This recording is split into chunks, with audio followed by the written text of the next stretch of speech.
This hearing will come to order. I'm going to ask all of the members if you could take your seats at this time.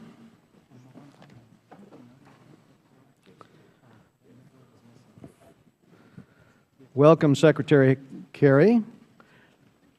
Today we meet to weigh the Obama administration's proposed military response to the Syrian regime's odious use of chemical weapons. I want to thank Secretary Kerry, Secretary Hagel, and Chairman of the Joint Chiefs of Staff, General Dempsey, for appearing before us today.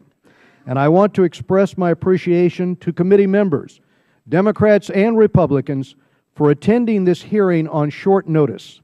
The President's decision this past weekend to seek an authorization of military force from Congress was not anticipated, but it was welcomed. This committee has no greater responsibility than overseeing the deployment and use of the United States Armed Forces. Since the administration of President John Adams, Congress has acted several times to authorize the use of military force by the President. One thing different here is that the administration's proposal supports a U.S. military response against a country in civil war. Needless to say, this complicates the consideration. I think we're all troubled by the unfortunate lack of international support. Although the proposed action aims to uphold an international norm, there is no United Nations resolution of support nor NATO backing. As we'll hear today, the President views striking the Syrian regime as a way to strengthen deterrence against the future use of chemical weapons by Assad and by others. That is an important consideration. There are too many bad actors out there. Countries like Iran are watching. And yes, a credible threat is key to putting the brakes on Iran's nuclear program. There are concerns. The President promises a military operation in Syria of limited scope and duration, but the Assad regime would have a say in what happens next. That would be particularly true as President Obama isn't aiming to change the situation on the ground.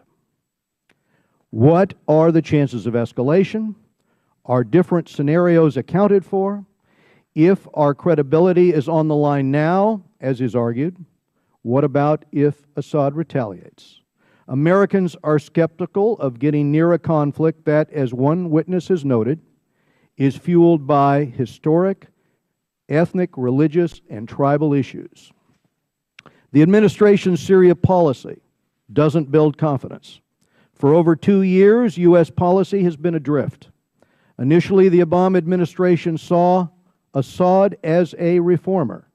Once the revolt started, it backed UN diplomacy. And then it bet on a Moscow policy and the thought that Russia would play a constructive role. Predictably, that has not worked. Over a year ago, President Obama drew, in his words, a red line. Yet only last week did the administration begin to consult with Congress on what that means. Today, the House begins formal consideration of the President's request to use military force in Syria. It is a cliché, but true. There are no easy answers. Syria and much of the Middle East are a mess. So we look forward to a thorough and deliberate discussion today, one reflecting the gravity of the issue. And I'll now turn to Ranking Member Engel, who has been ringing the alarm bell on Syria for a long, long time. Ranking Member Engel from New York.